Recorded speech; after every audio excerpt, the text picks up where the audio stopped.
एक दफ़ा का जिक्र है कि एक गांव में एक लकड़हारा और उसकी बीवी रहते थे। उनके 7 बेटे थे, लेकिन वो इस कदर गरीब थे कि बाज़ औक़ात उन्हें ये तक मालूम नहीं होता था कि बच्चों के लिए खाना कहाँ से लाएं।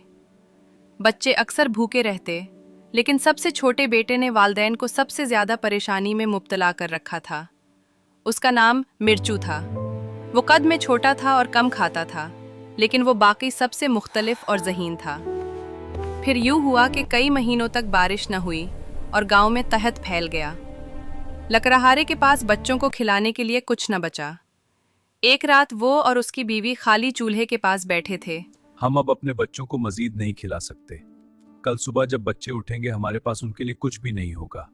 अब सिर्फ एक ही रास्ता है, हमें उनको जंगल में छोड़ देना चाहिए। शायद कोई अमीर आदमी उन्हें अपने साथ ले जाए और उनकी बेहतर देखभाल करे।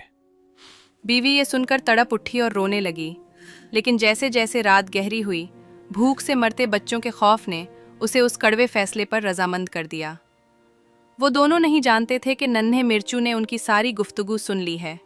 वो सो नहीं रहा था। सुबह होते ही वो चुपके से निकला और जंगल के रास्ते से छोटे छोटे सफ़ेद पत्थर अपनी जेबों में भर लाया। जब माँ ने पुकारा कि हम सब जंगल जा रहे हैं, तो तमाम लड़के इस कदर पुरजोश हुए कि अपनी भूख ही भूल गए और बाप के साथ गहरे और तारीक जंगल की तरफ चल दिए। जंगल के सबसे घने हिस्से में पहुंचकर मैं लकड़ियां काटूंगा और तुम लोग उन्हें जमा करना। ठीक है बाबा। लकड़हारे ने बच्चों को लकड़ियां जमा करने पर लगा दिया और मौके पाकर अपनी बीवी को इशारा किया और दोनों वहां से चुपके से निकल गए। कुछ देर बाद जब लड़कों ने देखा कि उनके माँ बाप वहाँ नहीं हैं, तो वो खौफ से चीखने और रोने लगे। लेकिन मिर्चू ने इत्मीनान से मेरे कहा, भाइयों, मुझे घर का रास्ता मालूम है। मैंने अम्मा बाबा की सब बातें सुन ली थी, इसलिए आते हुए ये सफेद पत्थर रास्ते में गिरा दिए। आओ अब घर चलते हैं। मिर्चू ने अपने भाइयों की रहनुमाई की और वो सब घर पहुंच गए।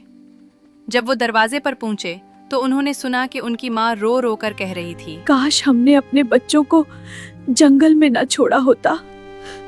अब इन चांदी के सिक्कों का मैं क्या करूं जो हमें कर्ज की वापसी में मिले हैं।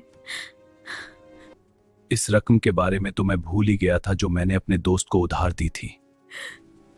मेरे प्यारे बच्चे, अब तक तो उन्हें भेड़िया खा गया होगा। उसी लम्हे मिर्चू ने दरवाजा खोला और पुकारा, रोइए मत अम्मी, हम सब यहीं हैं, सब सही सलामत हैं। वो रात लकड़हारे के घर में खुशियों की रात थी। सबने मिलकर खाना खाया और हंसी खुशी रहने लगे। तो दोस्तों, इस कहानी से हमें ये सीखने को मिलता है कि हमें कभी भी उम्मीद नहीं छोड़नी चाहिए। अगर हम हिम्मत और अक्ल से काम लें, तो मुश्किल से मुश्किल रास्ता भी आसान हो सकता है। कहानी पसंद आई हो तो वीडियो को लाइक करें और स्टोरी किंगडम को सब्सक्राइब करना ना भूलें।